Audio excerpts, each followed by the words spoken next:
പ്രിയപ്പെട്ട മുഅ്മിനീങ്ങളെ, സുൽവത്തുൽ ആരിഫീൻ എന്ന് പറയുന്ന ഒരു കിതാബിലെ മഹാനായ ഇമാം ഖസാലി റഹ്മത്തുള്ളാഹി അലൈഹിയുടെ മഹാനവറുകളിൽ നിന്നും റിപ്പോർട്ട് ചെയ്യപ്പെടുന്ന ഒരു ചരിത്രം പറയുന്നുണ്ട്.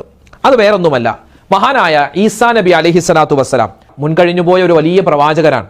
ഈസാ നബി എന്ന് പറഞ്ഞാൽ ഒരുപാട് യാത്ര ചെയ്യുന്ന പ്രവാചകനാണെന്നാണ്. അപ്പൊ ഈസാ നബിയും തന്റെ കൂട്ടത്തിൽ കുറച്ച് ശിഷ്യന്മാരുമുണ്ട്. അങ്ങനെ ഇങ്ങനെ ഒരു സ്ഥലത്തിലൂടെ ഇങ്ങനെ പോകുമ്പോൾ പാറകൾ തിങ്ങി നിറഞ്ഞിട്ടുള്ള ഒരു പ്രദേശമാണ്, ഒരുപാട് മലകളുള്ള ഒരു സ്ഥലമാണ്.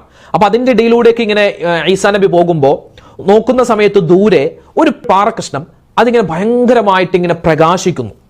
അപ്പൊ അടുത്തേക്ക് ചെന്ന് നോക്കുമ്പോൾ അത് വലിയൊരു മലയുടെ ഭാഗമാണ്, വലിയൊരു മല, അതിന്റെ ചെറിയൊരു ഭാഗം ഇങ്ങനെ പ്രകാശിക്കുന്നതായി കാണും. അപ്പൊ എന്താണ് ഇത് സംഭവം, എന്താണിത്, ഈ ഒരു അത്ഭുതം, എന്താണ് ഇങ്ങനെ പ്രകാശിക്കാനുള്ള കാരണം? അപ്പോ ആ സമയത്ത് മഹാനായ ഈസാ നബി അലൈഹി സ്വലാത്തു വസ്സലാം അള്ളാഹുവിനോട് ദുആ ചെയ്തു, പടച്ചവനെ, എനിക്ക് അത്ഭുതമായി ഈ പാറയുടെ ഈ ഒരു ഭാഗം ഇങ്ങനെ പ്രകാശിക്കുന്നു, ഇതിന്റെ ഉള്ളിൽ എന്താണ്, ഇതിന്റെ പിറകിലുള്ള രഹസ്യം എന്താണ്? ആ സമയത്ത് തന്നെ ആ പാറ അല്പം മാറി അതൊന്ന് പൊട്ടിയിട്ട് ഒരു മനുഷ്യൻ പുറത്തേക്ക് വന്നു എന്നാണ്. എങ്ങനെ? ആ പ്രകാശിക്കുന്ന പാറ അല്പം പൊട്ടി മാറി ഒരു മനുഷ്യൻ അതിന്റെ ഉള്ളിൽ നിന്നും പുറത്തേക്ക് വന്നു. അയാൾ നിസ്കരിക്കുകയായിരുന്നു എന്നാണ്, അയാൾ നിസ്കരിക്കുകയായിരുന്നു.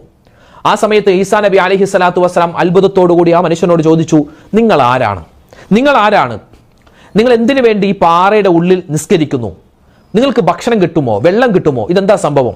ആ സമയത്ത് ആ മനുഷ്യൻ പറയുകയാണ്, ഈസാ നബിയെ, എനിക്ക് 400 വർഷമായി ഈ പാറയുടെ ഉള്ളിൽ ഇബാദത്ത് ചെയ്യാനുള്ള അവസരം അള്ളാഹു എനിക്ക് തന്നിട്ടുണ്ട്.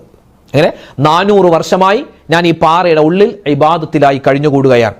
എനിക്ക് അള്ളാഹു തആല വെള്ളം തരും, എനിക്ക് അള്ളാഹു തആല ഭക്ഷണം തരും. ഞാൻ ഇതിന്റെ ഉള്ളിൽ ഒരൊറ്റ കാര്യമേ ചെയ്യുന്നുള്ളൂ, നിസ്കരിച്ചു കൊണ്ടിരിക്കുകയാണ്. മഹാനായ ഈസാ നബിക്ക് അത്ഭുതമായി. 400 വർഷം തുടർച്ചയായി കണ്ടിന്യൂസ് ആയിട്ട് ഇങ്ങനെ ഇബാദത്ത് ചെയ്യുന്ന ഒരു മനുഷ്യൻ. ആ സമയത്ത് മഹാനായ ഈസാ നബി അലൈഹി സ്വലാത്തു വസ്സലാം ചോദിച്ചു എന്നാണ്, പടച്ചോനെ, ഇയാൾക്ക് ഒരുപാട് നേട്ടങ്ങൾ ആഖിറത്തിൽ കിട്ടും അല്ലെ, ഇയാൾക്ക് പിന്നെ സ്വർഗമല്ലാതെ വേറെ എന്താണ്, ഒരു ഹറാമ് പോലും ഈ മനുഷ്യൻ ചെയ്തിട്ടില്ല.